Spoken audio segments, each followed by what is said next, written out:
ഒരുപാട് കാര്യങ്ങൾ നമ്മുടെ നാട് വെയിറ്റ് ചെയ്യുന്നുണ്ട്. പക്ഷേ നമ്മുടെ ജനങ്ങളാണ് ഡിസൈഡ് ചെയ്യേണ്ടത് ആരുടെ കൂടെയാണ് നിൽക്കേണ്ടത്. മാറ്റങ്ങൾ ആവശ്യമാണ്, മാറണം, മാറിയിരിക്കും.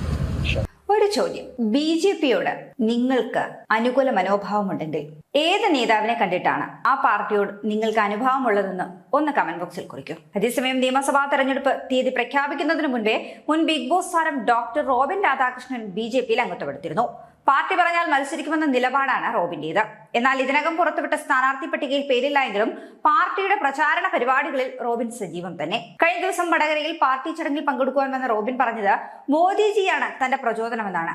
മോദിജി കാരണമാണ് താൻ ഈ പാർട്ടിയിലേക്ക് വന്നത്. കഴിഞ്ഞ ദിവസം താൻ അദ്ദേഹത്തെ കാണാനിടയായി. നിരവധി വികസന പദ്ധതികളാണ് അദ്ദേഹം കേരളത്തിന് വേണ്ടി നൽകിയത്. ഇതുപോലെയുള്ള ഒരുപാട് കാര്യങ്ങൾക്കായി നമ്മുടെ നാട് കാത്തിരിക്കുന്നുണ്ട്. ആരുടെ കൂടെയാണ് നിൽക്കേണ്ടതെന്ന് ജനങ്ങളാണ് തീരുമാനിക്കേണ്ടതെന്നും ഈ നാട് മാറണമെന്നും റോബിൻ കൂട്ടിച്ചേർക്കുന്നു.